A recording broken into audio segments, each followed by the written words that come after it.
the city of St. Louis, you're listening to the Don't Push Pause podcast with your hosts, Justin Johnson and Lindsay Reber.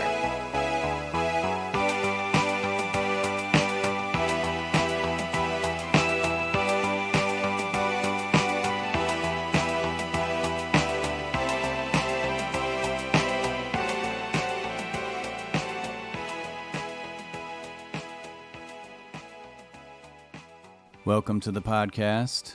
Hello, everyone, and hello, Justin. Hey, Lindsay. You know, it's been, this is another episode where we're doing this remotely, and, it had been so long since I'd seen you in person, and we actually got to social distance meet last week at the drive-in, meet up there and watch a movie together, and so that was, it was nice. It was nice to see you. I forgot how tall you were. Yeah. You know? Really, this pandemic I forgot how much you liked popcorn. Oh, that I took it home with me? Yeah, I did. I took it home with me, and I put it in 2 separate Tupperwares so it would stay, semi-fresh, even though it probably wasn't fresh to start off with. We got to catch up last week, so we won't do too much of it here for our listeners.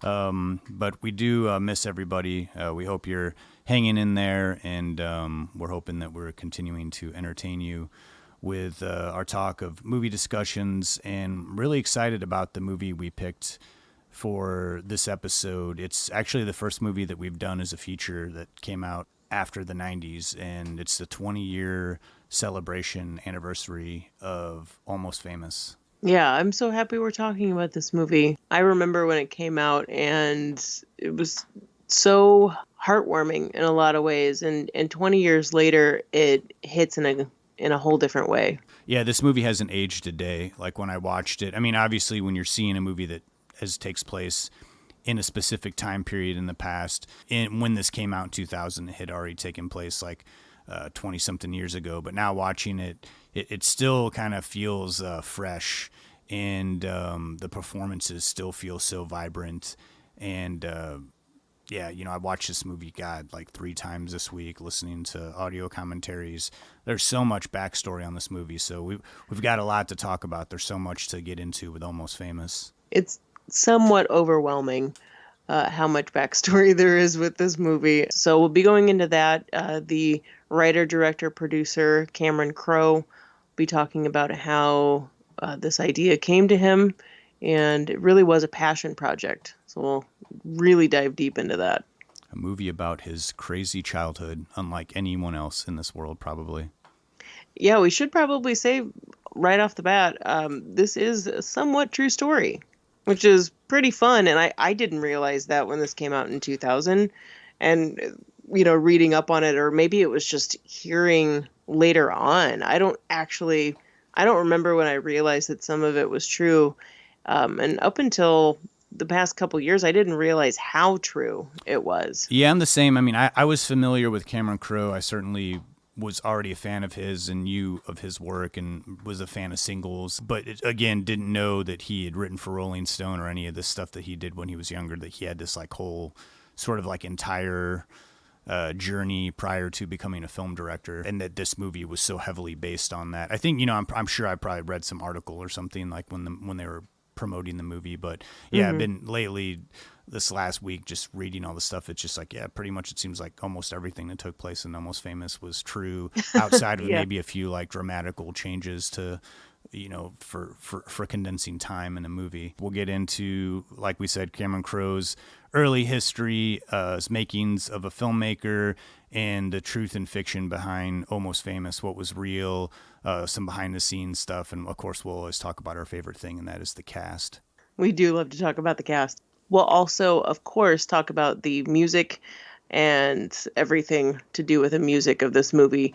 The reception, how it went over when it came out at the box office, probably hit upon, tone, that sort of thing. And man, just how this is a love letter to music. We'll go pretty deep on this one. Of course, after that, we'll get into our picks of the week.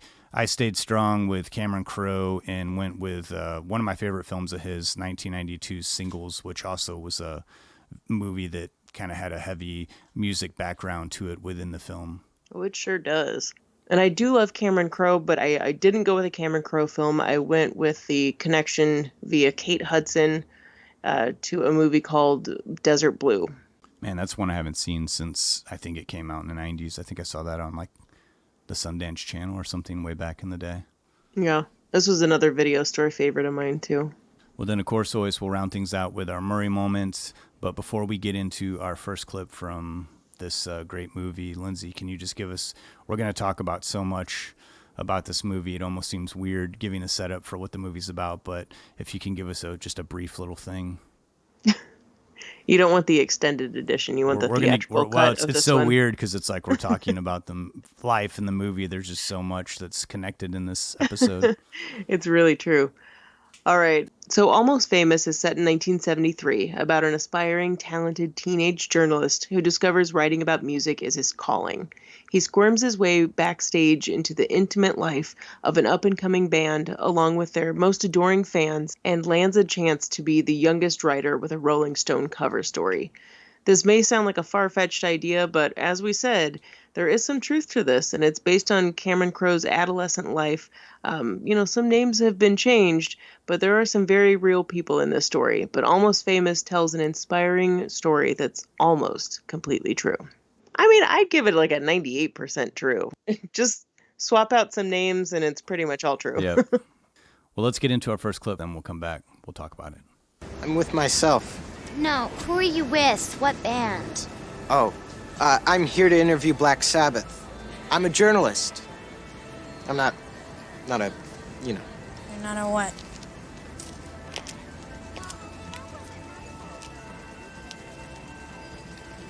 You're not a what? not a groupie. Groupie? We are not groupies. This is Penny Lane, man. Show some respect. Groupies sleep with rock stars because they want to be near someone famous. We're here because of the music. We are Band-Aids. She used to run a school for Band-Aids. We don't have intercourse with these guys. We support the music. We inspire the music. We're here because of the music. Mark Bolan broke her heart, man. It's famous. It's a long story. I'm retired now. Visiting friends. You know, she was the one who changed everything.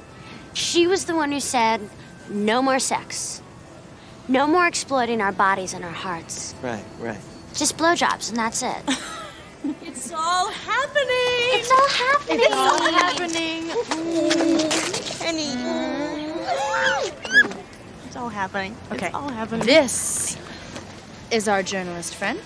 Journalist friend, meet Alexia Aphrodisia, Estrella Star. You are... William Miller.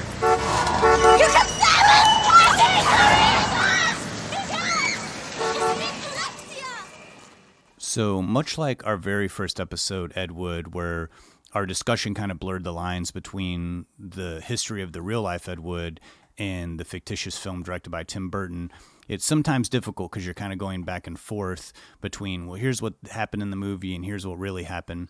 Well, with Almost Famous, it's a little bit easier because, like we said, the majority of this stuff was based directly off of the early life of writer-director Cameron Crowe. It is true, yeah. And man, little Cameron Crowe must have been something. And from the way this movie paints it, he wasn't exactly precocious or, overconfident or anything. If anything, he was just kind of like a little nerd. And his sister says in the movie, he doesn't really have any friends and people make fun of him and he's bullied and ridiculed. But he's a sweet little boy in how this movie portrays him, and I honestly believe that. So he was kind of a little writing savant very early on. And I don't know if this was due to the very true fact of his mom having him skip kindergarten and 2 grades in high school, if somehow he was advanced due to that or due to his mom being a teacher and schooling him at home. Or the fact that both of his parents were more intellectuals and they discussed philosophy a lot at home. But while they were doing that, Cameron and his sister were into music. His sister very much so influenced him. And that being said, he would do these cute things like sneak music into his house by way of a little tiny radio that he would hide under his pillow at night so his mom wouldn't find out. So everything that you see in Almost Famous of their mom, played by Frances McDormand, kind of freaking out over having a Simon and Garfunkel record, let's say, in the house, all of this really happened. Just Simon and Garfunkel, especially, that scene that happens in the movie, Cameron and his sister wanted them to actually sat his parents down to watch Simon and Garfunkel on the Smothers Brothers show, and they did Mrs. Robinson. And the only thing that Cameron's mom could derive from that was that she was offended that they used Jesus the way that they did and all of the innuendos. So he was kind of a strong, independent personality, but so was his mom and his father. So it didn't really stop he or his sister from kind of being their own people. Luckily, they kind of lived amongst a rather up-and-coming kind of art neighborhood. They lived across from the Globe Theater, which had an art complex compound nearby, so there were actors and musicians that were kind of all around the neighborhood. And this only compounded Cameron's interest in writing and of the entertainment like nature. So he did start writing. He was writing for his school newspaper and became interested in music and started submitting articles, not only obviously to his high school newspaper, but to other publications outside of school. He graduated high school when he was 15. Like, my brother graduated when he was 17, but 15? Are you kidding me? I was a freshman in high school. So this kid was really making waves for himself, really just paving a path. And in 1972, he called up Rolling Stone with a scoop on Bob Dylan. And kind of that's where everything changed. He soon became the youngest writer for Rolling Stone, writing profiles on big-name musicians like Bob Dylan and David Bowie and the like. Yeah, the early life of Cameron Crowe makes you feel like you didn't do anything, not only when you're 15, but you're like, God, I didn't do anything like that successful in my 20s, you know. Like, he just kind of was a prodigy and really didn't stop there. I mean, after Rolling Stone moved to New York, Cameron Crowe decided to stay in California and got into the film industry by way of, when he was 22, deciding to go undercover in high school and write a book about the youth and what was going on.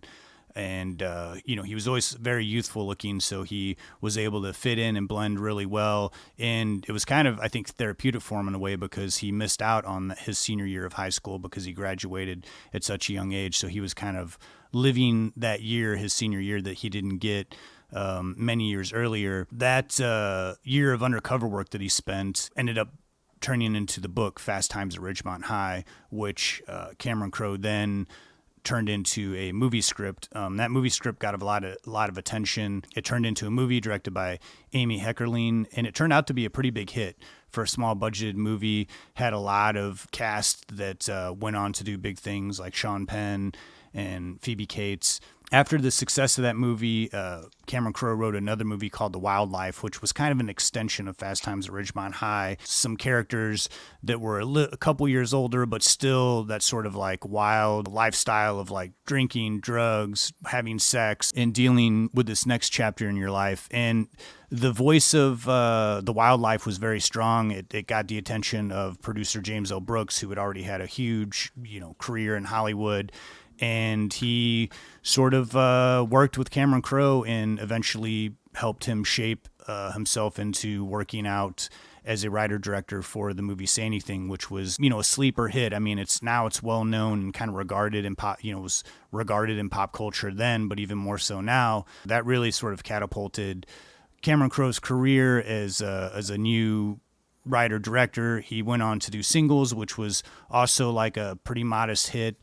But then he had like a gargantuan, just gigantic success with Jerry Maguire. After the huge success of Jerry Maguire, he had the ability, it was like this point in his career where studios were saying, we'll give you a lot of money to do an original story. And so he had been working on a script for Almost Famous for a while. Like, I think he spent like 10 years working on this idea of like, his early days of rock music and love for music and as a rock writer. And once the ball started rolling, the studio was like, yeah, we'll give you a lot of money to make this movie that takes place in the 70s. Because, this is a big production. It's going to, there's all these rock shows. There's this band, involves all this music. It's a period piece. And thus began his quest to make this movie about the first part of his life as a career as a journalist. And it was certainly something that he knew about. He had befriended early on Lester Bangs, who was a well-known writer at the time. And, they corresponded back and forth and, weren't exactly like the best of buddies, but they definitely were. There was a kinship between them, and he knew a lot about, at an early age, knew so much about the music industry. So the original idea for this really did start out being a love story, a celebration of the love of music. And it was a finished script, but it was very different from what we know as Almost Famous. His first attempt, completed script, did follow a rock publicist. And Penny Lane, like we see in Almost Famous, was a minor part to the story, but not as significant as what we know in the story today. But he did amend the story greatly once the movie Austin Powers came out. And the reason being is that there was an English feel behind this movie. So the main band was English, and it was kind of like set in that. And the idea of an Englishman kind of became a joke at that time, Austin Powers' time. So he changed it, and he thought, okay, what if we make this an American band, like a Glenn Frey Eagles, type of thing? And this is what he knew. So it's where the original idea came from.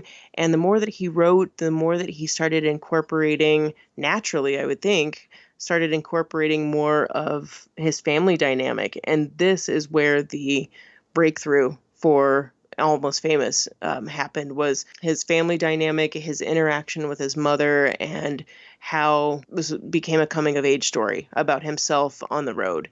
So it was taking things that actually happened, this little guy going out on the road on tour with bands, and interacting still with his mom at home. And a little bit before this kind of re-envisioning of this story happened, he wrote a story for Live magazine that went unpublished in 1986, and it was an article that he wrote about he and his mom during this time. And kind of great, because that was yet again another thing that helped him form that article into more of this screenplay. And his mom really did encourage and push him to make this into a movie. She knew that he could do it. I love the family angle of this film. I feel like the movie is stronger for it, and it really anchors the reality of the film. I think that if we didn't know anything about William, the main character who is playing Cameron Crowe, if we didn't know anything about his family life or where he came from, it just opened on this kid is on the road, and, they did a quick little thing like, oh, his parents gave him permission. I think it would just be a different kind of movie, and I don't think that we would have the same emotions for him, and also how his mom is popping up throughout, Frances McDormand as his mom is popping up throughout the movie, checking in on him and being worried about him. I think it actually like makes the movie more endearing, and it kind of ramps up the tension as well, because it makes you see him as a kid. He's got all this adult responsibility, he's got this pressure, he's trying to get this story, but at the same time, it's easy to forget that he's a 15-year-old boy until his mom gets worried about him and calls him, and he talks to her, and later, is longing for her and longing for home. It becomes the most endearing part to the story. I mean, I love everything on the road, and knowing that Cameron Crowe really was doing this too, like on the road with Led Zeppelin and The Who and the Allman Brothers, knowing that there's so much truth behind it. But for me, Almost Famous, like the most endearing stuff has to do with his family.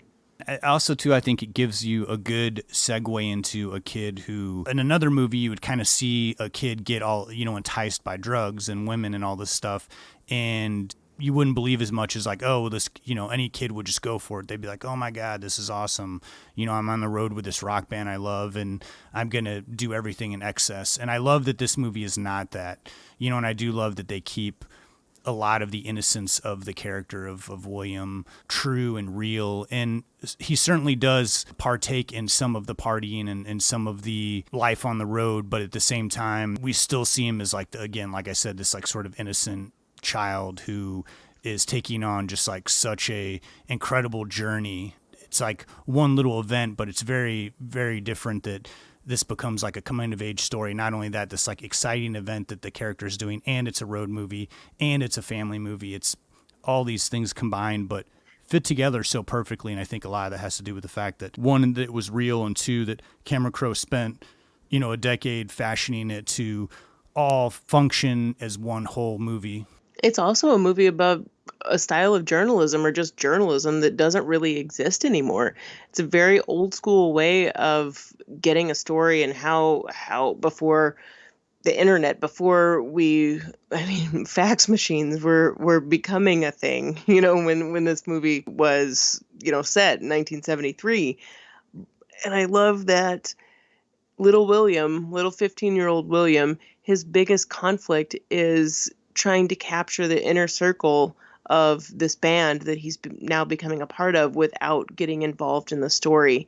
And where that might be something that is, unless that is your vein of journalism, unless you're Hunter Thompson, for an adult, that should be a fairly easy thing to do, or somewhat easy. But for when you're a 15-year-old kid to not get involved in the story, and it's something like this that is pretty fun, and even though you have these morals that like your mom set, in you, and what's right and wrong, you're still 15. It's hard. It's a hard thing to traverse, and I love that about this story.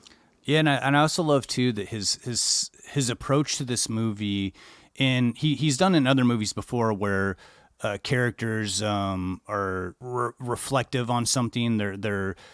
They're thinking about what just happened, and a lot of times in the movie addressing the viewing audience, about their feelings or about their retrospect on something that just happened, that we just witnessed that character happen, or we hear their inner thoughts.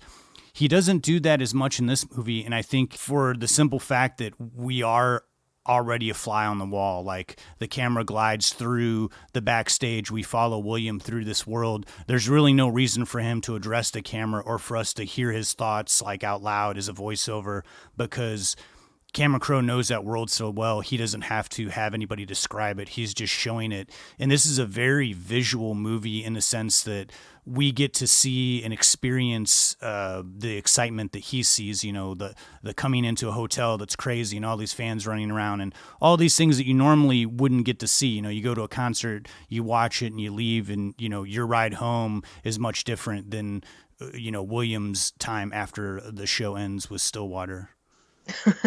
Yeah, that's very true. Stillwater, the name of the band. And I have to say, pretty good fake name for a band, too. It is a good fake name, and we'll get into the music, but I do like how Cameron Crowe decided to make this band as an American band that's like on the cusp of, they're definitely influenced by other bands, so they have a sound that's like similar to a lot of bands going on that are popular, but they also have that sound that like people are excited about. It's like a newer sound. It's not so much focused on like these sort of like R&B bluesy stuff of the 60s and stuff that, the Beatles were influenced by, and the Rolling Stones. It was like more, and also had like a southern tinge to it, and like grittier, dirtier guitar tones. And I love the introduction to the band Stillwater, where he's following them into trying to get an interview, and then he knows all their names, and he says, your guitar playing is incendiary, and immediately like everybody just turns around, they're like, what the hell, and he starts complimenting them in ways that it's playing to their ego, but at the same time they see, no, this kid's listened to our album. He's not like a journalist who doesn't even like our band, who's like forced to go do an interview with us, and he's really here to cover Black Sabbath, but he could give two craps, and he just wants to get 2 words from us so that they can, he can get paid to print it in the magazine. And they're seeing someone who's like a journalist, but at the same time who really has spent the time and like listened to their album and is like thoughtful about it. And it's a really beautiful scene, and I think that's like the gateway into this world of Stillwater and William. And then, of course, we enter in the character of Penny Lane, played by Kate Hudson, who becomes like, a big part of basically the union between William's character and the main character, Russell Hammond, and Stillwater. And Penny Lane was a actual, person from, let's see, I think it was like 71, early 70s, 71 to 74. And she was one of the more well-known, and there were definitely a hardcore like group of women who were, for all intents and purposes, like pretty much promoters of these bands. And not only fans, and not like ravenous fans, not just like ready to, not doing something over the top, but just really knew how to get in there and enjoyed the music and felt it like to their deepest core. And it wasn't something that was they just wanted to be around someone that's famous or sleep with someone that's famous. It wasn't about that. It really was something that was on another level. And for a lot of people, Penny Lane was a legend. She really was. And she's still around today. Definitely doesn't kiss and tell stories, but really did know Cameron Crowe. And they hadn't seen each other in a lot of years. But I know that she does endorse this film as a pretty good recounting of some factual things that happened. Yeah. And I certainly love the fact that Cameron Crowe is really smart, and he has William fall in love with Penny Lane, and the way she's set up and the way her vibe and her attitude toward life and toward music. I mean, how could you not fall in love with someone like that, especially at the age of 15 and also being a lover of music? And I love that doesn't really get in the way so much in the movie. I mean, that relationship is ever present when you're watching William and Penny Lane interact, and it certainly comes up later on in the movie, but this isn't a movie about a guy trying to get the girl. It's more about him trying to get the story, him trying to get the interview with the band and get home in one piece. But at the same time, there's this great relationship that he has where he longs for her, but he also cares about her, and she more longs for Russell Hammond, the lead guitar player of Stillwater, but he's married and it gets complicated. I love those relationship dynamics in this movie, but at the same time, they're not so trite and what you expect is going to happen. And I love that they just seem really fresh and really genuine. And I think that has always been Cameron Crowe's strong suit when he's writing scripts and writing characters. He kind of gets to the heart of what they're feeling. And a lot of times in this movie, I feel like, again, it's less about what the characters are saying and more about what they're expressing in this movie than his previous works. A lot of that is used with the music, his use of music in the movie, but also I know in interviews he said a method that he uses that he found early on to work really great is in scenes, especially where it's a character reacting to something or there's not a lot of dialogue. If he's trying to emote a particular feeling from an actor, he'll put on a piece of music and he'll play it on the set. And for the most part, all the actors that he's worked with have been comfortable with that. And even Kate Hudson said, he played a piece of Bruce Springsteen's The Promise whenever she's sort of like fake meeting Russell Hammond for the first time when William introduces her. And he says hi, and she has like a glow on her face, and there's like a tiny tear that she wipes away. And she was feeling emotional about the song, not so much about the scene, but he ended up using it. And he said this method of like playing music on set to sort of create a vibe. Because I can imagine it being really hard. There's everybody there, and it gives the actor something to focus on, something them to play off emotionally. This piece of music that already exists, that already has that in there, that emotion. And he said for the most part that's worked out well. I think the only time that didn't fit was with Philip Seymour Hoffman, who kind of did not like that method, and they had like a tiny little discourse about it. But outside of that, that's been his method. Now, it's really interesting to me. I think that's a really cool way to get in and work with actors by using music, especially for a movie like this and how much music plays in all his films. I can understand where Philip Seymour Hoffman might come from, like, thinking, hey, I'm already in the zone. I don't need something else affecting me like that. However, when it's a movie like this, like you said, that's about music and it's like this magical anything is possible type of feeling, like this whole film is a mood, is a feeling. And there are emotions that come through just in eye contact. Like there's one scene where it's just eye contact and you're reading multiple people and you know the emotions that are happening and there's no dialogue. It's just through the music and just eyes. Like there's a certain poetry to how Cameron Crowe does a film, and especially one like this that is so personal. I can't help but think that having music playing in the background to kind of, emotionally manipulate someone is really going to help out. Yeah, and especially too, like where a traditional Hollywood film, a lot of that can be fixed with a score because, after the movie's done, a composer can score emotion within the scene. They have it, they're watching it, they're scoring it to the movie, and so everything is played out already. But this movie doesn't have a traditional score. There's just endless amounts of just like bits and pieces of songs, a lot that that you would already be familiar with as a listener of early 70s music. So, I think it is good that he, gave the actors a little something extra, because there are so many different little interludes and music interludes, and really in a lot of his movies that he does, but this one is just like packed, just wall to wall. And again, we'll talk about music later, but it just, every time I watch this, I'm like, man, there's just so much music in this. And like listening to the soundtrack, it's like there's so many good songs. That's going to be a topic we'll get into, the songs of Stillwater, the fake band in this movie, and all of the feelings behind it and the cast. Well, let's go to a clip and then we'll come back and we'll talk about all that. How about that, Lindsay? I think that sounds great. All right, we'll be right back. Oh, man. You made friends with them. See, friendship is the booze they feed you. Is they want you to get drunk and feeling like you belong. Well, it was fun. Because they make you feel cool. And hey, I met you.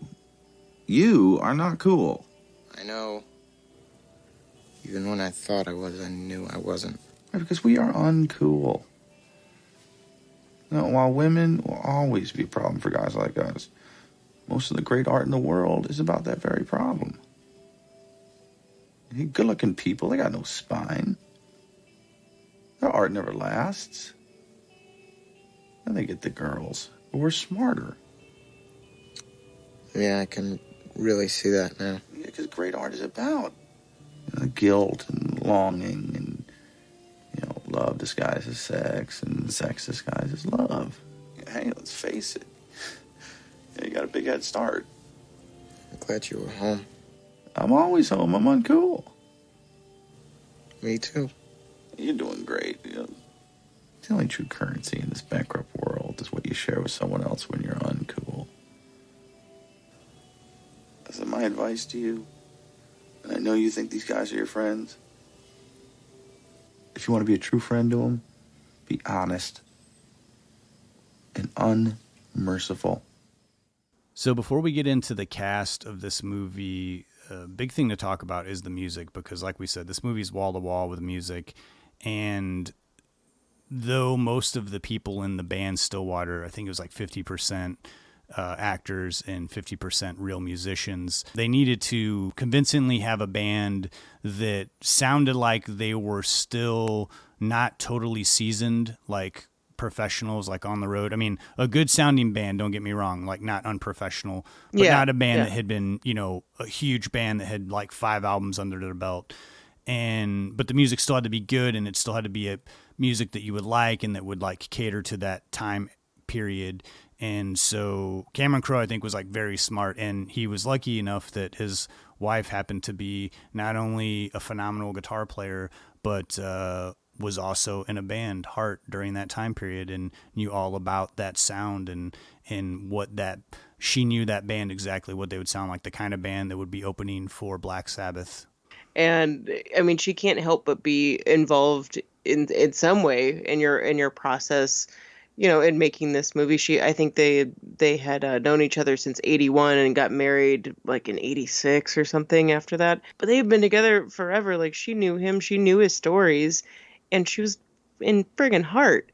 Like, of course you're going to have that be one of your people to ensure the authenticity to this movie. It's, Nancy Wilson, awesome. And also the other person to head head this authenticity route was Peter Frampton. They both wrote songs and they both wrote songs for the band. I think Stillwater had 6 songs, was it? I think it was like 6 songs, and Cameron Crowe and Nancy Wilson wrote some songs together, and Peter Frampton filled out the rest. As far as the people that made up the band, I know Nancy Wilson played rhythm guitar, which you and I were talking off the mic that there's not a rhythm guitar guitarist player in Stillwater, but it definitely does round out the sound, and I don't think fills out the sound. I don't Yeah. think it's something noticeable because we're so focused on Jason Lee singing and Billy Kudrup playing the guitar. Yeah. And who else fills out the rest of the band was Mike McCready from Pearl Jam. He's the Russell Hammond guitarist. And there was also John Bayless, who played bass, and Ben Smith was the drummer for this. Now, the real musicians in Stillwater were Mark Kozlik, who played bass, who's in Sun Kill Moon, and John Fedovic, who was the drummer. And it's funny, they don't really talk about him very much in this. I figured he wasn't a drummer, but then as I looked at it more closely, he doesn't look like someone that just picked up drums. It looked like he knew exactly what he was doing. And for something that's a little bit more harder than, let's say, That Thing You Do, which Tom Everett Scott did pick that up, fairly quickly. For something like a hard rock band like this, he certainly looked like he knew exactly what he was doing. Well, and he leads the song Fever Dog off that they do. Yeah. With the drum beat that that Fever Dog song I listened to so many times in the last week, and it was bothering me that I could not think of what song it reminded me of, because I was like, this sounds like a down-tempo version of a song, another song that I know, and it bothered me, and I'm driving the other day, and it finally hit me, and I listened to them back to back. The song Bullet in Blue Sky by U2 sounds like a sped-up version of Fever Dog. Really? That constant drum beat, and then when the bass and the electric drop in. But anyway. I forgot to say also, Ann Wilson did one song too. She wrote one song. I think it was called Chance Upon You, was one of Stillwater's songs. Yeah, Nancy Wilson also did one of it was like this little acoustic interlude whenever William and Penny Lane are talking. They're giving each other glances. She's doing this really beautiful acoustic interlude piece underneath. I was wondering what song it is that's playing over just the instrumental when William's running after Penny Lane as she's taking off in the airplane. I was trying to figure out who that was. I figured it was probably Nancy Wilson, but I don't know. Yeah. It's a really beautiful little musical part. If you're familiar with Peter Frampton, most of his big stuff that people are familiar with, his big songs, were live versions of what he did, not so much studio recordings. So I think he was this great choice of a musician to train the band on how to perform live and how to sound live. And they did would you call it a music rock camp type situation where very much kind of in the same way that the band got together in That Thing You Do. They kind of sat him down, and Peter Frampton gave Billy Kudrup a crash course in playing lead guitar. It's kind of crazy to step into being a guitarist and not knowing anything at all how to do that, but really did work it out. Jason Lee had some experience, but he really wasn't required to do too much of that. Yeah, since he was lip syncing, but don't get me wrong, that's not super easy, but having to actually play lead guitar where they're doing close-ups of your fingers and stuff, that would be a lot more pressure.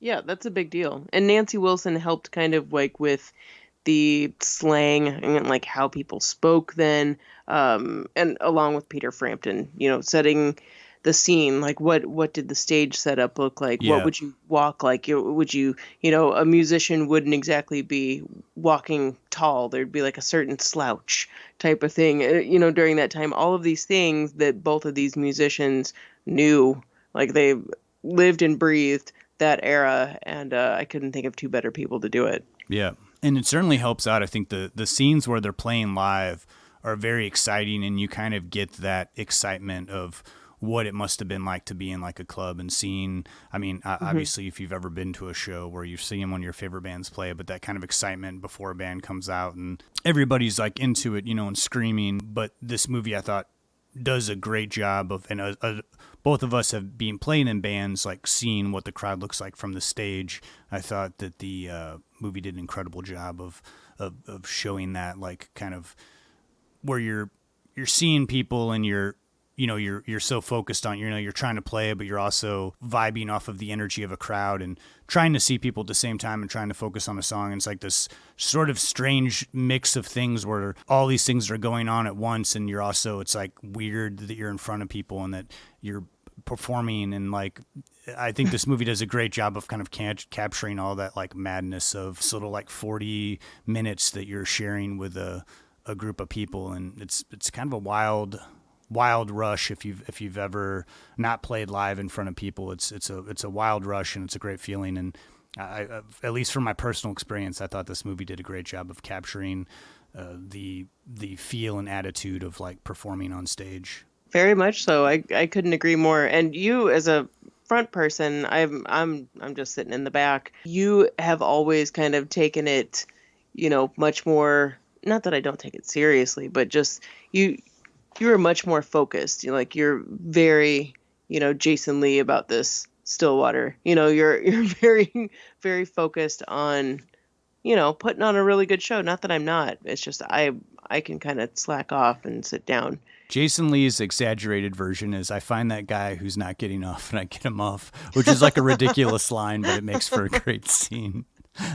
I mean, the things that he says are not inaccurate. Every instrument, every part of a band functions to make it one whole. But yeah, as an audience member, a lot of times you're going to gravitate toward visually watching someone who's moving around the most or interacting with the crowd the most. And so, of course, Jason Lee, that's his job as a lead singer.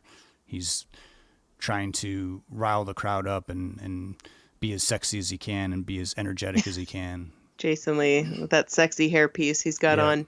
There certainly was a lot of authenticity thrown into this, whether it is Nancy Wilson making sure that all of these recordings are analog, so they sound of the era, or it's the entire look of the band, the fashion, the costuming, the hair.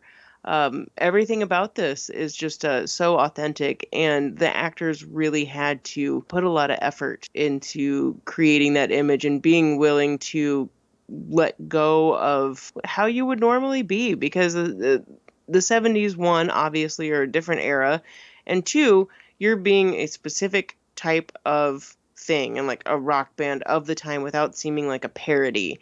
And that, I think, is such a risk when it comes to any movie about a band, to come off cheesy, to come off silly, especially when it is a very pointed moment in time. I think that's the great thing about this movie is the band is already semi-established, already on the road, already have songs. You're not dealing with this band who's like trying to create in a rehearsal studio, or like they're working on an album or anything like that. That has been done to death in movies. And so you're basically just getting ready you're spending time with the band that, just like the title suggests, is almost famous. They're like working their way there.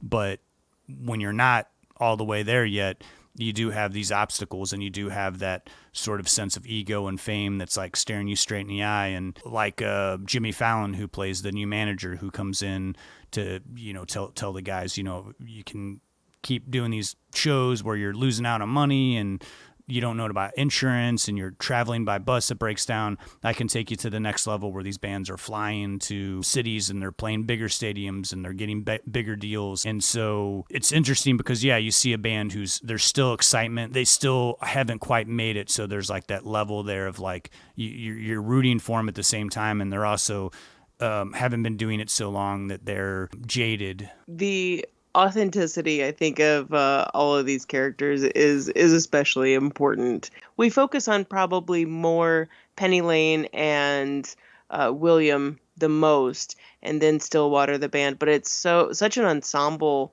cast that it really does kind of all mix in together, and there's really no variation in tone. Like we were saying before, like the movie itself is like a mood or a feel, and it does feel like the cast is really riding the same exact like 70s wave without appearing to be a parody. Yeah, and I think the William character played by Patrick Fugit makes the movie not be parody because he is searching for the essence of their music. I mean, he is a good writer, but he's also very passionate and he truly loves their music. And they're coming from a standpoint of like, you know, they've already known that journalists can make you look like a buffoon. You know, so they're trying to be very careful. They're protecting themselves from him recording them. There's like the suggestion that we don't want you to expose us doing drugs and like sleeping with other women. The subtle manipulation of a journalist. But what's funny is that they don't realize that he doesn't really care about that. You know, that's not even the story that he's looking for. But I do like that there's this sort of like little push and pull between Billy Crudup, Russell Hammond's character, and William, because he's trying, you know, he's talked to the other guys, but he really needs to get that interview. He needs to get the heart of the band as Russell, even though he's not the lead singer. He's the primary talent that people seem to be focused on, and he knows that's the most mysterious character. He's the most reserved, so he really wants his interview, and he's desperately trying throughout the movie, and that's what we as the audience are hoping for. You know, we're like pulling for him, and as the movie goes on, we're like, what's wrong with this Russell guy? Like, why is he being so stubborn and pig-headed about not giving this interview? But then, of course, we find out later that once the article comes out that William writes, they don't want it printed because they're like, oh my God, he totally captured a band who is on the brink of stardom, and we're like arguing with each other and our egos are all over the place. Well, they didn't take him seriously. Exactly. But to round out the band in Stillwater, John Fedovic and Mark Kozlik, who are both previously in bands and in the music industry. It's funny because they're musicians and they're there for authenticity, but at the same time, generally in interviews and stuff, you don't really hear from the drummer or the bass player. They're easygoing. They're soldiering on for the band. You know, they're the backbone. That's played out in Almost Famous really well. Like you never really hear from those guys. You see them, they're there. There's little snippets of them. They say a word here or there. But for the most part, the story is focused on the two lead guys in the band, played by Jason Lee and Billy Crudup. I've always taken that to be kind of just the joke that the bassist and the drummer are silent. I don't know if that's intentional, but it's always the joke that I've pulled from it. Yeah, I feel like that's in there. You know, I kind of feel like that was in That Thing You Do as well. Yeah. I know that we've already hit on Patrick Fugit a little bit, who plays the lead, William, but he's really, I love him in films. He's always sweet and endearing. And he does pull it off so much in this. And I think he was a gamble for this role, too. Now, with Cameron Crowe kind of casting himself, that must have been super hard. I would imagine you'd be very self-conscious and like kind of embarrassing a little bit. I know that he was one of the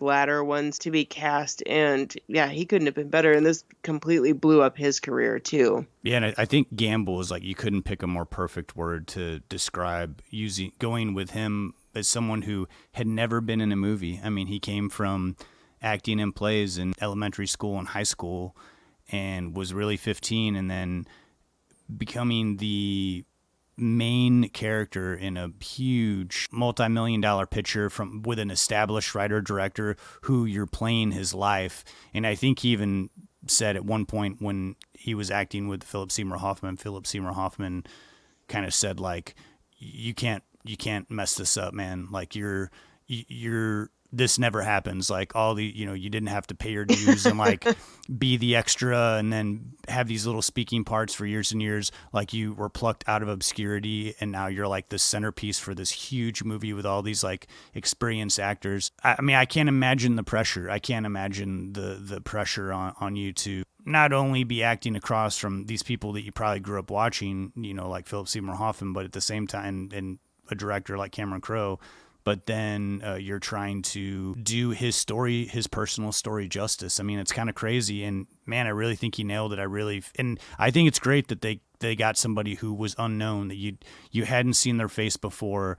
And you probably didn't know what Cameron Crowe looked like. Directors most of the time, unless they're like Steven Spielberg or Quentin Tarantino, or they like to get their picture in their paper, you don't really see their face. And so I thought it was just a perfect mix of like obscurity and using an unknown to really care for this character like he's a real person. And Philip Seymour Hoffman, he's probably one of the most well-known next to Frances McDormand at this time in the movie. And Philip Seymour Hoffman coming in for this part that is somewhat of a minor supporting role, I think is brilliant, because for a movie like this, in order for it to work, it's great to have familiar faces in it, like Philip Seymour Hoffman or Frances McDormand, to be the face of it. It's almost like you need a cast of people you kind of know, you've seen in one-off movies here or there, but it's not like a big thing. So having him in a strong supportive role of Lester Bangs, who was very influential to, a little Cameron Crowe, kind of seems brilliant. And Frances McDormand playing William's mom, I mean, I can gush about Frances McDormand till the cows come home. I love the woman. And can you imagine playing your writer, director, producer's mother in a movie? Like, I'm sure that she's such a pro. She probably recognized the weight of that. But Cameron Crowe's mom, Alice, was on the set quite often. I do remember in one of her interviews her saying the scene where she's talking to William on the phone, he can't hear her because there's so much going on. He's on a payphone. And she says, "I love you." And he doesn't hear her because he's trying to get off the phone because everyone's yelling at him in the background. And she said it was like this moment of frustration in her character. So she took the phone and like whips it out of her hand instead of hanging it up. And she said Cameron Crowe was like, "Man, that was like way more dramatic than I was like, kind of expecting you to go." And he was like, "Can you really like tone that down?" And she thought for the character it worked, but again, it's a director who is like letting an actor be free and go with something. And she said that was the take that ended up going in the movie. And later on, he was like, "Oh yeah, that he wasn't seeing the connection." She was already making this connection to that character of like the frustration she must feel of not being able to have control of her child, not being able to control this world that he's getting sucked into, and just in that one quick moment be able to project that to an audience, that frustration. I love just that little part too, because you see she's already getting worked up before that, and It's not something that's obvious. She's not breaking down. The character of Elaine is very together, very composed, and she's very frustrated at what's going on with her son, and that she's already lost control of her daughter and feels now that she has both her daughter, Anita, played by Zooey Deschanel, has left the house kind of under an argument that they've had, and now her son has been kidnapped by rock stars, like she tells her English students. She's left by herself. She's left alone. She isn't in control of things, and so she is very frustrated as a woman that has just wants the best for her children, who is extremely intelligent. You can see the frustration brewing in her, and every time that we have a scene with her on the phone, whether it's with her son or whether it's with the Russell Hammond character, every time something happens, or when it's with Fairuza Balk, these are just incredible scenes, and it is two people on a phone. How can a scene like that be so incredible? But every single time it happens in this movie, it's wonderful. Yeah, I love her dedication and drive to trying to get William home, and it really is. I think that's what makes the end of the movie so emotional. Zooey Deschanel, who plays Cameron Crowe's sister, she's in the movie in the beginning that shows that she was an influence on his life, and then she has to break away from this life. She's doesn't want to conform to this household where her mom is so controlling. And then at the end of the movie, when she brings William back home, the embrace she has with Frances McDormand is so emotional, and so awkward at the same time. And I feel like Cameron Crowe, he really, as far as of a movie that the youth are written so well, he also is like very respectful of like the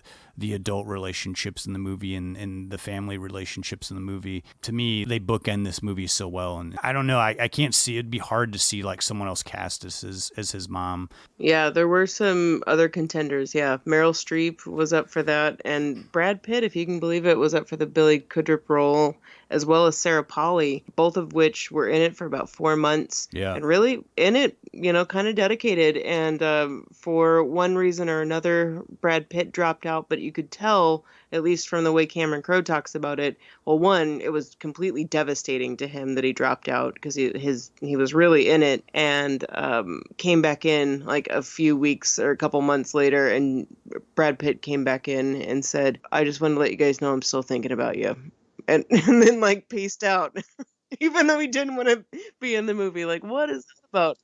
Well, and Brad Pitt was even a big deal in 2000. I mean, he's a Yeah. bigger actor now, but in 2000, having Brad Pitt in your movie was that was going to get a bunch of people involved, and it did get a bunch of people involved. And then, to have it go from Brad Pitt to such, and Billy Crudup's awesome, but he certainly was nowhere near as known as Brad Pitt at that point in his career. And the same thing could be really said for Sarah Polley. I saw Sarah Polley in quite a few movies in the 90s, but she was more of an independent film actress. And that was, in the end, why she ended up dropping out, or at least that's the story behind it, was that she was kind of afraid that being in a bigger budget movie like this, and it's not like she hasn't been in big budget movies, but whatever. Who knows the decisions you make at that Who time? knows? Yeah, who knows? But she was in it and dropped out basically for that reason. She was scared of the Hollywood machine, as Cameron Crowe said. And so after Sarah Polley dropped out, Kate Hudson had actually already been cast for the Zooey Deschanel role of Anita. She had originally said, like when she read the script, thought, wow, this Penny Lane character, Sarah Polley's like super lucky to have this role. And so then she drops out and is like, hey, what about I audition for that? And it's not what Cameron Crowe was thinking. And it wasn't until the casting director, Gail Levin, really lobbied for Kate Hudson to audition for that. And to me, to be so adamant against it seems crazy. And again, I'm not seeing her in the audition process or before that. If you're really in it and you think she is playing my sister in a movie, that's what you have your heart set on. But thinking about her as Penny Lane is kind of a no-brainer. I don't know if I knew Kate Hudson by name, but I had seen her in movies. But I remember this movie coming out, and she was the star of the movie. Like, it's about Billy Crudup and William trying to get the interview, and Patrick Fugit is like the main guy, and you have all these people, but the person that I remember walking away and like, who is this? You're just seeing a star-making performance on the screen, and it's hard again for even that role, Penny Lane, to picture anybody but Kate Hudson at that moment in time. Mm-hmm. At like such a young age too, at like 19, I know, giving that kind of performance.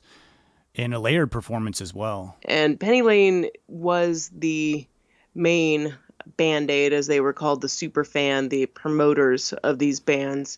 But she wasn't the only one. There were quite a few kind of in this movie, but I'd say like the three main ones that you might recognize today would be Fairuza Balk, Anna Paquin, and Bijou Phillips, who all really turn in great, like perfect performances for what they're doing.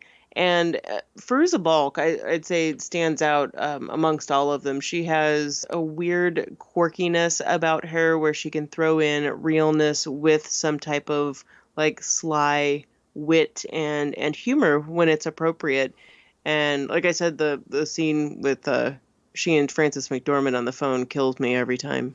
Yeah, I think she gets one of the biggest laughs in the movie where she's running while the bus is going to tell William, and she's like, your mom called, and she's trying to explain to him, and then like isn't looking, and you just see her body like slam into like this concrete pole.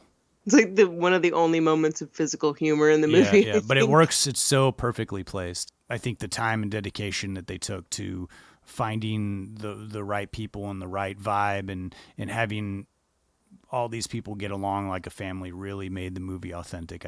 I can't praise the casting enough. You can tell that there was so much love put into this one. And with that said, with the amount of love and labor and just so much attention to detail put in this movie, and a fairly decent sized budget for DreamWorks too. When this movie opened, I don't see how it really could have, done badly when it opened, but it opened well to critics and got a lot of praise, and even won one Oscar, was nominated for Best Editing, and both Frances McDormand and Kate Hudson were nominated for Best Supporting Actress, and it won for Best Original Screenplay. But when it was released, it happened to be released the same weekend that, if you remember, when The Exorcist was re-released with new footage. I certainly do, and I know that I went to go see The Exorcist in the theater, and I didn't go see Almost Famous in the theater.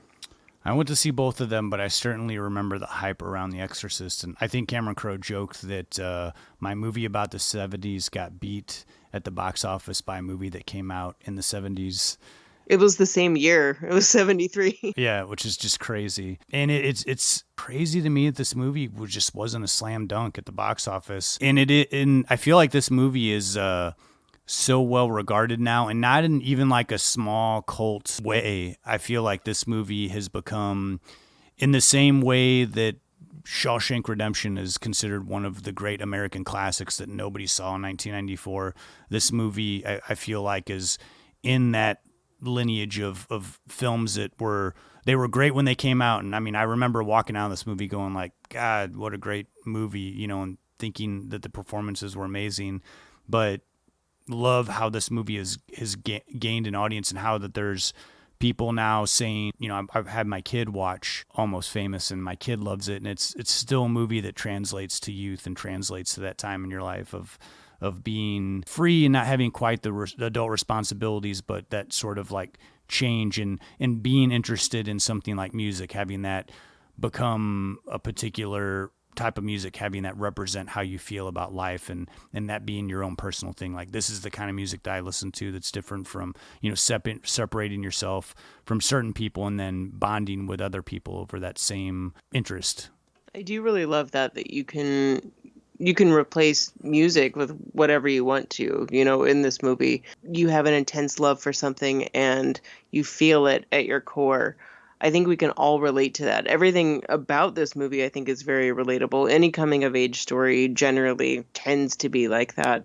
But to be able to relate to people when they're, going through adolescence in one way, and then you watch this much later in life at any other stage, and it still is just as relatable, just in a different way. I don't think Cameron Crowe goes for any, cheap emotional hits. I think he's just has an emotionally charged movie, and you can't help but be affected. I like that you said that, because this is a feel-good movie, and when you hear the word feel-good, I mean, you think like, okay, there's going to be a bunch of sappy moments, and I don't think that Cameron Crowe is a person who fears going into a sappy area, and not that that's a bad place to be, but I feel like this movie just toes that fine line, because this wasn't sappy to him. This is real. This is like real nostalgia for him. This was real life. This was real family interaction and conflict. Where it could be conceived as like sappy, I think, is just it's just real, genuine feelings, that are exposed, and they make you emotional. They make you cry. They make you laugh. And this movie really is. It's an emotional roller coaster, and it's one that I still haven't grown tired of. I mean, some of the movies that we do, God, I love them so much. But after 2 weeks of like talking, thinking about them and watching them, I can feel like I'm getting a little burnt out. And this movie really didn't do that. I just felt like every time I watched it, it still hit me emotionally the same way, and it still made me feel good in the same way. Maybe it's that road trip aspect. Like, every time I watch it, I feel like I see a little nuanced thing that's new, or something in the background that I didn't see before. Or, I mean, geez, just the extended version, the bootleg cut, is amazing. There's like 35 more minutes added to it, and it's not, like we've talked about this before. Like, sometimes extended cuts can be, you get why things are cut out and whatnot. But this one, I feel like if you love this movie, you get nothing but just like more of what you love contained within it. I think out of all of the times, I'm not even going to say how many times I've watched this and just in the past 2 weeks and in my life, but it's quite a few. I've watched the extended cut like every time, and it clocks in at about 2 hours and 40 minutes, and I don't get tired of it, but it does feel like I went on a journey. But I think you see that not only in the story, but you also see it in the actors. And the actors did go through a lot of fatigue towards the end of this film. It was filmed, I think this is amazing. It was filmed in order, in sequence. And just knowing that and seeing the journey of this, and you see how especially Patrick Fugit is ragged at the end, and even Kate Hudson, like towards the end too, you really see it. And if there's anything else that makes us relate to it, if it's the story about the family, or helping the mom to be a little bit more enlightened, even though she's already very enlightened, if it's just going on a journey, like you feel it, there's something to relate to in this movie. Yeah, there's the moment when Patrick Fugit gets home from the whole tour and he looks at his bed and he like kind of almost like embraces it, he caresses it, this sort of like, this is what I need right now, because I've just been on such a like exhaustive journey. I think is like one of the more telling signs in the movie of like authenticity. Of if you've ever like left home for a while, or like been gone for 2 or 3 weeks, like your room and your bed will just seem different to you. They'll seem much more important. And watching this movie in the middle of a pandemic, I don't know, it's like maybe I'm just going crazy, slowly with each month, but there was something about watching a movie where something was exciting was happening in someone's life that was like really positive, and then they got to go on this like long journey and like leave their house for like a long extended period of time. And I don't know, it's like what I needed was to watch like an adventure type movie that was also based in reality, because we've been stuck inside and we don't get to go on trips and we don't get to communicate with people and have these like exciting interactions right now. And this movie is just nonstop full of them. So, and we don't get to play shows. We're not playing shows. Yeah. So I highly recommend Almost Famous as a necessity, as a pandemic watch. Oh, I hadn't even thought of that. It really is a good pandemic watch. I remember in early of this pandemic when I was like ironically watching pandemic type movies and I was like, oh, ha, ha, ha. And now, yeah, I'm just like, Jesus, I just need something to make me feel good when I wake up. This one's gonna wring some emotions out of you, and I guarantee if you're like me, you turn it off and put on like regular TV, you're gonna immediately want to go back to the world of Stillwater. Like, just bring it back to me. Show me the whole Stillwater show on the bootleg DVD, please, because that's the world I want to live in right now. Can I be Penny Lane, please? Yeah. We could go on about Almost Famous forever, but let's stop there and get into our picks of the week. We'll come back for some final thoughts, though. So, Lindsay, I went with Cameron Crowe's Singles for my pick of the week, but you chose a very, very indie early film performance by Kate Hudson, and that's Desert Blue. What can you tell me about that movie? I love Desert Blue for its simplicity, for the small ghost town vibe it so skillfully creates, for the development of characters and charming nature of the townsfolk. Now, though this is a beautifully picturesque desert setting for a film, it's the characters who make this movie so captivating. The story centers around a little desert town of Baxter, population 87. We're introduced to a group of friends, all individual personalities, laid back and comfortable in their small town vibe. Baxter's got one claim to fame. It has the world's largest ice cream cone roadside attraction connected to a tiny ice cream stand. Enter dad and daughter road trippers. Dad's a professor who looks into roadside attractions, and the daughter is a budding young TV starlet on the way to her next audition in LA. The story grows into something unexpected when a tractor trailer carrying a mystery substance for a local soda plant overturns and the driver dies, presumably because of exposure to the cargo he's carrying. In comes the FBI and the town of Baxter gets quarantined. Alongside this small town conspiracy, there's an additional mystery of what caused a fire at the local motel which killed the creator of the roadside ice cream cone and the uncompleted desert water park, a vision of which was never able to come to fruition due to the soda plant moving into town. The unfinished, now dusty skeleton of a water park stands as a relic to the creator who hoped to make this a reality one day. And it's this water park that is truly the heart of the film. The tone of Desert Blue is what draws me right in. It's not a comedy nor a drama. There's a hint of mystery, like I said, but that's more the backdrop. If you're someone that enjoys a story, nothing flashy, but great interplay between characters and becoming engrossed in human interaction, Desert Blue plays so hard on that. It's an easygoing story. It's not action-packed, but more curious. It's that curiosity that keeps you hooked. It's watching an LA C-list celebrity's intrigue grow for a small-town guy who doesn't treat her any differently than his other friends. It's her looking outside herself. It's seeing yourself in these characters. These youngsters who work at the local convenience store, play the one arcade at the local diner, who look forward to competing in the regional motocross competition, or just being a person who finds their fun in blowing something up.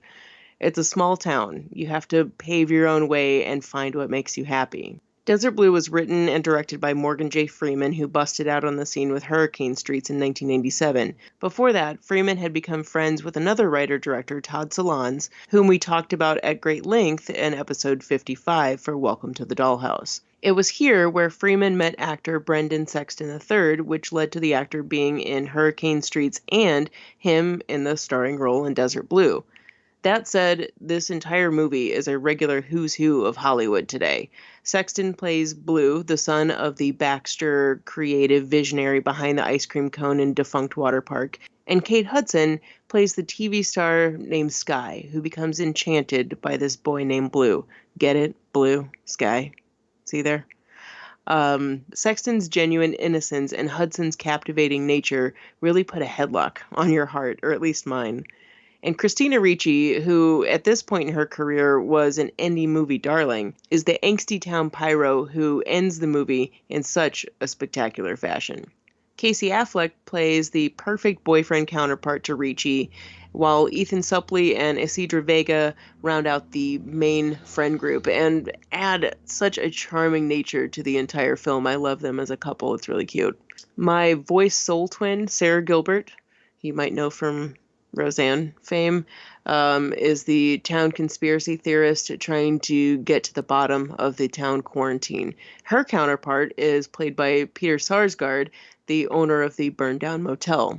And then we've got John Hurd, Lucinda Jenny, Daniel Van Bargen, and Anjouan Ellis, and Total Recall's Michael Ironside, who hold down the fort as the more adult side of the narrative. And just as a little fun fact, depending on your musical taste, since this is a little musical episode here, you might also notice a familiar radio DJ voice in one very brief scene. And I've always noticed it, and I finally Googled it this time. That is indeed Fred Schneider of the B-52s. And speaking of music, Rilo Kiley, Ben Lee, Cat Power are just some that you'll find on this soundtrack, and these and many more really help set the overall tone for this movie. I know I've spent a great deal of time talking about the people who make up Desert Blue, but really, that's what keeps me hooked. It's the atmosphere of the movie. There are plenty of picturesque scenes with a beautiful blue sky adorning the vastness of a dry desert, but this is what helps us keep in mind the unrealized water park is still out there, still a dream. And in every scene, we see Sexton's character keeping that flame lit with his father's vision still alive in his eyes, no matter if people think he's nuts or not. Desert Blue is a wonderful little movie. I don't think it ever really got the attention it deserved, but maybe looking back at it now out of the context of 90s indie film, it may be worth revisiting for you. It charmed my small town heart when I worked at a video store in high school, and it still makes me feel like the world is open to every possibility. It's actually currently streaming for free on YouTube, so grab it while you can. I promise if this sounds like a movie that you would be into, you won't be disappointed.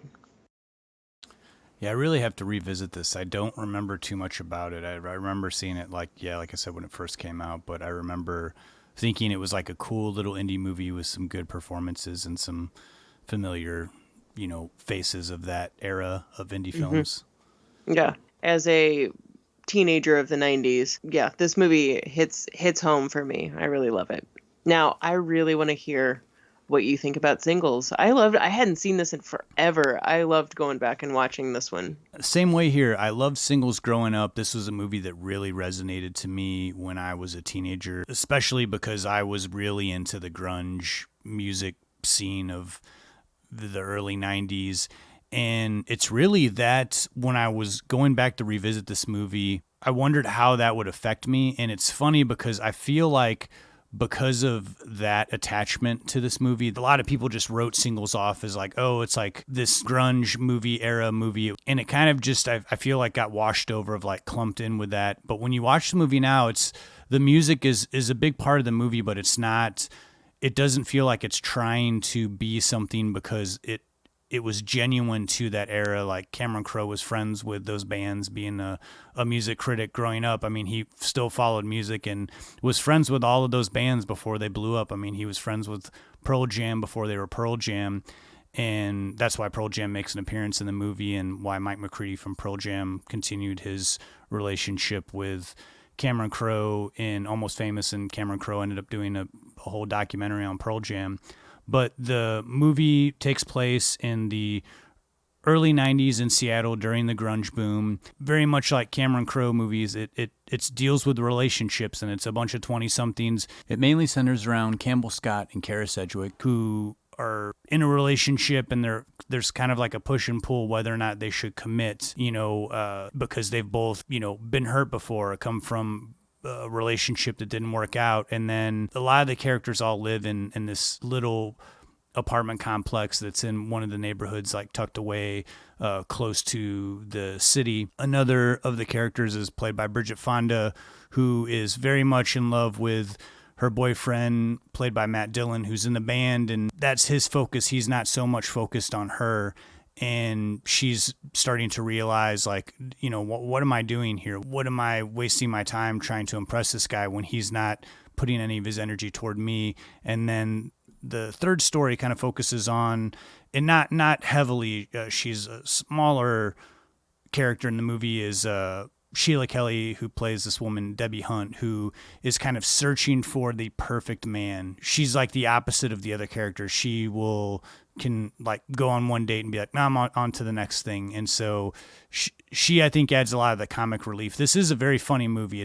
I would consider it a romantic comedy, but not in the sense of what we feel like romantic comedies are in a genre. And this is also a movie where the characters break the fourth wall and they're talking to you. Mainly the character Campbell Scott, but other characters do it too. But it happens right away. It happens right in the beginning, so it doesn't seem awkward. I also think too, the movie has a very distinctive look of movies that we've seen before that kind of deal with youth and like kind of a glow. Tak Fujimoto, who did the cinematography for Singles, I thought it was like a very smart move using him. Like, he shot some John Hughes movies, and he shot That Thing You Do that we featured not too long ago. And the movie has a very soft look about it, but also times has this very fluid where you're like, they're falling around the streets of Seattle and you're just kind of seeing crowd shots and people moving in and out of restaurants and stores, intercut between the characters talking to the screen. So sometimes it has like a documentary vibe to it as well. But it's a very interesting movie. It's again put together in a very different way. There's a lot of music interludes. Music is a big part of it. There's a lot of live music. If you're into that grunge era music, there's live performances by Alice in Chains, by Soundgarden, music of Pearl Jam, music of Smashing Pumpkins. Pearl Jam actually play Matt Dillon's. They're his bandmates in the movie. Eddie Vedder is the drummer of the group in that movie. But I can't recommend it enough. It really is revisiting this movie. I loved it even more. It captures that moment in time of like, Gen Xers in their 20s. And I think this movie is like a sort of like this like time capsule of that. It really encapsulates that very well. So Singles, another early Cameron Crowe effort. I can't recommend it enough. Yeah, I think you're completely right. It really does capture a time period for that generation too. And so much has changed since then. So I think that it is important for newer generations to, look back and if it feels alien, it feels alien. But I mean, it was a completely different time period. It's very interesting, I think, to look back on it now. If anything, I feel a kinship more with that, even though they were older than me at the time, So those are our picks of the week, Singles and Desert Blue. You might not be able to find those free to stream, but they're pretty easily available. Here's your Murray moment.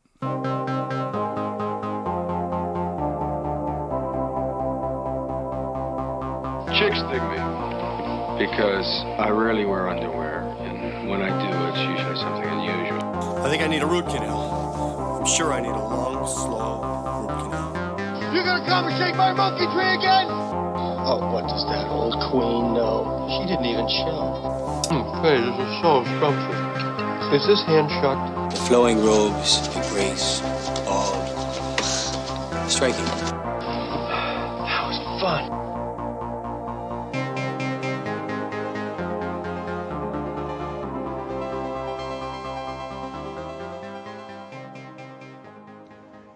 So this Murray moment is extra special. Whenever I'm able to involve someone else in this segment, I just feel so grateful. The someone in this case is LA musician Lena Geronimo. Lena's been dropping jaws for years, as she's been in the music scene forever now, and grew up with music directly injected into her family bloodline.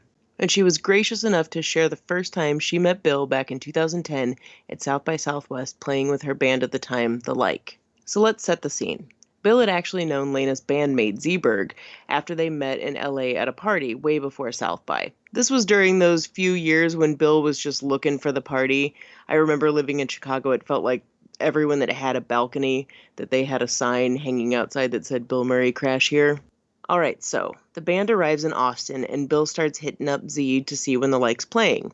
We played 3 shows, Lena said, and he kept showing up right when we were done and packing up and being like, no, like losing his mind, but then being like, all right, let's go party. So the first night Bill missed the Like show, he was frustrated because of how long it took to get around anywhere, but that didn't stop he and the band from checking out other shows together. Lena said palling around with Bill for 3 or 4 days was amazing, but getting him to the next show was the real challenge. We were just wandering around in Austin with him, and everyone stops him. It took forever to get anywhere, but he just loved it, she said. But then, Lena continued, the next night he missed our show, he showed up with a private van that he had rented with a driver and was like, all right, we're going to do all the things. They went to see Lena's friend's band Fool's Gold, which apparently Bill loved, bought their album, and was bumping it in the van afterwards. And of course, he invited aboard every friend of The Like that could fit in the van. They then hit up another show, The Growlers, and The Like were all right up front in the pit with Bill right by their side. There's more than a few videos of this whole show out there too. And here's where fate throws in an extra special moment, which would later be featured in the documentary The Bill Murray Stories. The Like had a tour manager for this stint on the road, their friend Frankie. So Frankie happens to strike up a conversation with a guy who throws the end-all be-all house party to close out South by Southwest and asked if The Like wanted to play the party. The other girls of The Like had never played a house party in their lives, Lena explained. I, on the other hand, have played many in my day. And we all had our gear with us because we had driven a van out and just figured, why not? Bill immediately saw this as his final chance to see the band before South by closed out, and he told The Like to pick him up at the Four Seasons on their way to the house party. So we picked him up in our van, we pull up to the house, and he just proceeds to help us load in all of our stuff, Lena said. He just became our roadie boy, and even helped set up the drum kit. As one might expect, with Bill making his entrance into the house party, people started immediately texting their friends, so the party quickly erupted into something even bigger than expected. Before The Like even played, apparently Bill had already been initiated into some fellowship of the guys who ruled the house. And after taking a bit of time to set up, The Like was set to play. All smooth sailing, the women in the band are all such pros, but even unforeseen things can happen to pros, and in this case, to Lena's bandmate, Zeeberg. At one point, Z, she had this lederhosen-style yellow leather skirt that Jenny Lewis had actually given her that had these suspender-style straps. Well, they just kept falling, she said. And if you've ever been in a band and find yourself with a wardrobe malfunction or something out of your control that's occurring while you're playing, you either deal with it or try to eyeball the nearest friendly face to help you out. And luckily for The Like, their roadie boy Bill was right there for the save. Bill eventually found some random twine and tied it on while we were playing, Lena said. He's just back there fixing her clothes and then grabbed a tambourine and was playing with us for a while. And then the cops showed up, and Bill said, "Let me handle this." The cops had been called obviously because of a noise complaint, and Bill answered the door just jingling a tambourine in the cops' faces, who were stunned at who was staring back at them. Lena said Bill convinced the cops to let us play our last song, and it was amazing. Maybe you've heard this story before or seen the footage from the show, but if not, it's well worth the YouTube search. I'm so thankful that Lena took the time to divulge all the details to me behind the story. She also told me he came to see her band Raw Geronimo the next year at South by, so maybe if it ever comes up, I can talk to her again about that experience. Lena's current band Feels totally rules and is completely my speed, so I hope this Murray moment not only has you seeking out these videos from the South by Southwest experience, but also checking out Lena's various bands. The Like is no longer active, but was a catchy as hell band I'm sad to say I never got to see live, but all the members are certainly still active in the music world, and Lena is an incredibly talented multi-instrumentalist with an expansive list of projects over the years. The woman adds a freshly creative vibe to everything, including Feels. So let this Murray moment lead you down an enlightening and delightful musical rabbit hole like it did me. Wow, you really went the extra mile with the investigative journalism here. Track somebody down and interview them? I tried. In the spirit of Almost Famous, probably a 15-year-old journalist has a lot more on me in the case of Cameron Crowe, but I did try to go a little bit extra for this one. Oh, I love it. And luckily it worked out. I'm kind of amazed that it actually did work out. So thanks again, Lena. Well, thank you, Lindsay, for that Murray moment. Anytime. Well, before we close things out here on Almost Famous, did you have any final thoughts about the movie? There are so many thoughts, like every movie that we talk about, but the story that really captured my heart was hearing, we already mentioned how Kate Hudson was nominated for an Oscar for Best Supporting Actress. And when she found this out, she was 21 years old, and in Heathrow Airport, her mom calls her, gives her the news, and they're both freaking out. Her mom, Goldie Hawn, asks her, like, "Where are you right now? What are you doing?" And she says, "I'm in Heathrow Airport." Goldie's like, "You're where?" Because when Goldie was 21, she found out she was nominated for an Oscar while at Heathrow Airport. And just, like, what a weird coincidence. It's just crazy. I love that story. No, it's such a great story. What about you, Justin? I just had a quick thing to talk about. So there's the extended cut that's on the DVD, Blu-ray, and then there's the theatrical cut, the director's cut. Extended cut's a little bit longer, but there's some deleted scenes. One scene in particular that is you can watch it. It's on the DVD, I believe, but it's definitely on YouTube. It's a scene it's about 11 minutes long, so I can see why they cut it out. Or Cameron Crowe said that it was just too long of a scene. But it's a really fantastic scene. It's a scene where a counselor from the school, one of William's teachers, comes over to their house, and he's telling William's mom, like, he's got this opportunity to write for Rolling Stone, and we really think this would be good for him, but he's going to go on a road, and they're trying to convince his mom to let him go, and she immediately just says, "Let me make it simple for you. The answer is no." And so William tries to convince his mom by playing a piece of music, because he said, rock music's not what you think it is anymore. They're literaries who are writing, great musicians. And so he tries to use Led Zeppelin's Stairway to Heaven. He's like, "Let me play this for you." And so he puts it on the record player, and then they're all like 4 or 5 of them are sitting there awkwardly while Stairway to Heaven plays in its entirety. And it just, there's some humor that builds and builds, but it's such a bold scene to me because it's essentially about 8 straight minutes of you're just, it's a long song and you're hearing it, it's an entirety. But Frances McDormand gives a great, she's fantastic in the scene, because you see her, she's unaffected by the song, and she's kind of slowly getting more and more annoyed. Like, oh, why did I have to, why are we all sitting here? Why am I listening? This isn't going to convince me at all. It's really, I think it would have been awesome to see it in the context of the film, in there, cut in there, but just as a deleted scene, if you happen to recently watch Almost Famous, especially after listening to this episode, I highly recommend going to YouTube and look up deleted scene Stairway to Heaven, Almost Famous. I really enjoyed this scene, and it's funny how it starts off at one point and ends up at a completely different, because at the beginning she's like, no way, you're not going.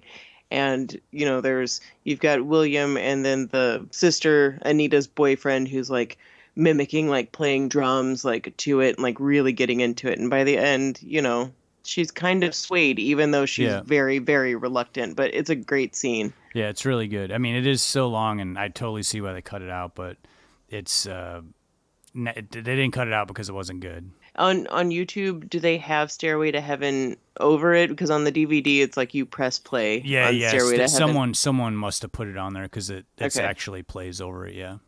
Okay, it's kind of fun to just like press play, like you're interacting with the movie. I like that aspect. Well, we hope you've enjoyed our talk on Almost Famous, the 20th anniversary. If you haven't already, please follow us on social media. We're on Facebook, we're on Twitter, we're on YouTube, we're on Instagram. Instagram's where we're the most active, and you can look there for upcoming episodes, what we're going to talk about next. Also, if you want to listen to previous episodes, for some reason we can't, we don't know why, but a lot of these platforms, they don't have our back episodes. So we have an archive of that on our website at don'tpushpausepodcast.com that you can go to. If you're able to, please rate us, please review us. If you want to reach us for any reason, just drop us a line at don'tpushpausepodcast@gmail.com. And if you go to our website at don'tpushpausepodcast.com, please check out our merch store. We have merchandise of stuff with our logo on it, some other goodies, posters, all kinds of weird stuff that we dug up so that we can make more money for the podcast. There's also some promo videos that we have that we've done for previous episodes. I love that we have those on the website, and they're pretty cute and funny and, short. Yeah. Check them out. Yeah, I think you have those on our YouTube channel as well, right, Lindsay? Yeah, I do.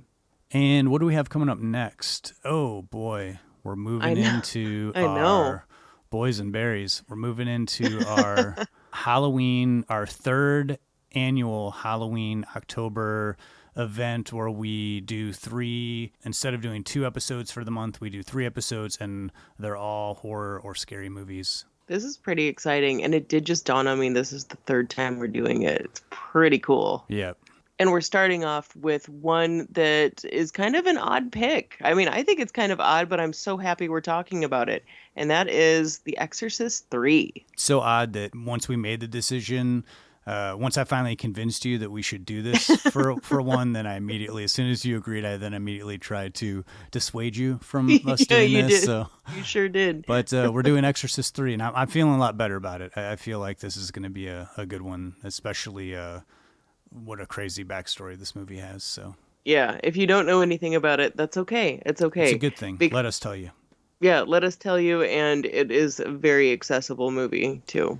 So next time you hear from us, we'll be enjoying our favorite month, and that is October, and it's cooled down a little bit, and we're going to carve some pumpkins and do all the things that we love to do in October, and we're going to stretch it out. We're going to really milk this October for all it's worth, because 2020's really sucked.